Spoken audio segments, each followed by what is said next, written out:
Part 7 Never has been a meme for a while now because nobody thought David Production would have Mappa or Madhouse type money to not have to animate the horses with CGI. But thank God, because apparently Netflix money is very, very real. Everyone lost their marbles with that first trailer where a lot of things felt kind of iffy, and everyone hyped the second one into oblivion, me included, with a few caveats. These are the top 8 things I am praying DP don't mess up with the Steel Ball Run anime, but I'm pretty sure 1 or 2 of these are kind of doomed.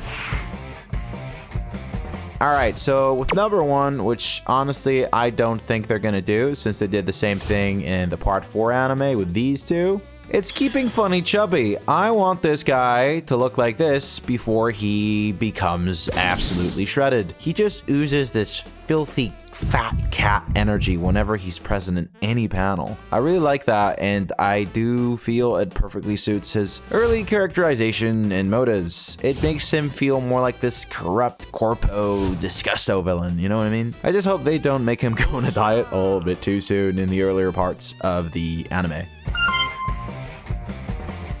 Okay, so in Part 5, David Production went the extra mile and took something that is a huge gag inside the manga community and blew it up into this bigger-than-life thing. The dance in the manga was literally just 4 panels, and they made a whole dance routine and song for it in the show. I feel it would be very fitting if they did the same thing with the Pizza Mozzarella song. Instead of having it be this 10-second clip, maybe they could make it into like a 1-minute music video type thing. I remember reading the co-director Yasuhiro Kimura joked about how he wished he wasn't the one directing that scene as to how much time, effort, and resources it took. He even looked up MJ performances for a month to make it. They do have Netflix money now, and since he's back in the director's seat, he could do something similar with it.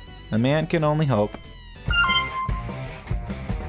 Alright, this is where I put my tinfoil hat on. So, Diego's voice actor in the video games is the same as Theo's, aka Takehiro Koyasu. So, I was kind of surprised to see them change Diego's voice actor to someone new. Maybe they changed the DA to signify that this is a different character. They want to differentiate Diego from Dio. But, what if they did this so in the final arc of Steel Ball Run, High Voltage, where we get the epic Zawardo reveal, it's the original voice actor again? I mean, he's supposed to be from a different universe. What if this guy has like, I don't know, like the original Dio's soul? I don't know. But it makes sense. It would make all the fans happy. DP, please make it happen, please.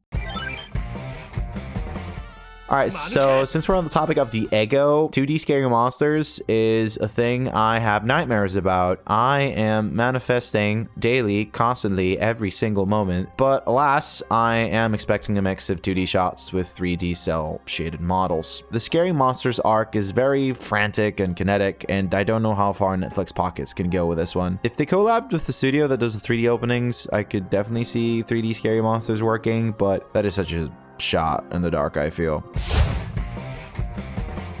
For the love of Jesus Almighty, please, oh please, present D4C's first ability of hosting multiple universes in the same space well. The way the ability is visually showcased and explained for the first time, and I guess the only time it's ever used in the early chapters, is confusing as all hell. And I find this kind of funny that I'm even like hoping for this since it's never actually like used again. Like Funny never actually uses this thing again.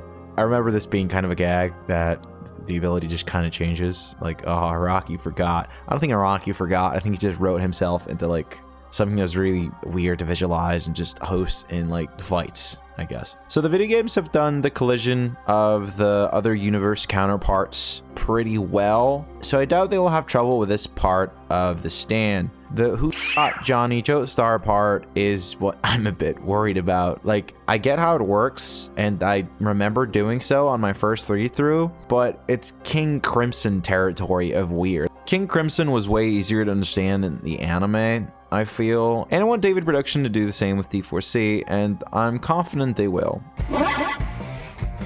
Now, the final fight against D4C Love Train should most definitely have the orange sky. It's eerie, sad, and weirdly nostalgic. I see so many people in the fandom gushing about the beginning shots of the chapters with Gyra and Johnny riding their horses into the battle, especially that bit where they share their secrets with each other. It's absolute visual kino, and I would be gutted if they didn't do it. Like, imagine Part 4 Morio without the signature yellow sky. I'd say it's that important to the general vibe and atmosphere of what is sort of the final fight of Steel Ball Run. If there's one thing Part 7 did wrong, it was hot pants. Araki did my homegirl real dirty, man. We never actually got to know why she had the insignia from the Kingdom of Naples. Her being a nun doesn't really explain her ties with the Vatican Order or how she became a spy. Like, we see her final moment, but the way it happens, it's almost like she's unalived off screen. On my first read-through, I genuinely wondered if she was gonna pop out of nowhere again, as many manga characters do when their death feels mysteriously unceremonious. Plus, her whole story about the corpse helping absolve herself of her sin of sacrificing her brother, it feels a bit empty. Like, it never really amounted to anything. It never gave her character more meaning or a trajectory for some kind of meaningful growth. It felt like a rushed, tacked-on explanation to why she's here. No character motive as to why she hid her gender either. I guess you could say because she was a Vatican spy and she didn't want to draw more attention to herself. But that wasn't really ever addressed, as most things Hot Pants were, before she met her untimely and unclimactic demise by Love Train. Hot Pants deserves the Fugo treatment from David Production, if you ask me. Now, this one is a big want, but I'm also gonna kind of turn this into a prediction. A Horse with No Name by America is what I want, hope, and think the ending song will be to Steel Ball Run. It fits the tone of SBR perfectly. Araki was listening to tons of America while writing and illustrating Part 7, and even referenced them through Soundman's misspoken name, Sandman, which is another amazing hit song by America. I was so gutted when we didn't get Gangsta's Paradise for Golden Wind, so I'm really praying for this one to be it. Well, those are the 8 things I really want and hope for the anime adaptation of Part 7 of JoJo's. I really hope you guys enjoyed the video. I got some more Part 7 content on the way, which I hope you will also enjoy. See you guys in the next one.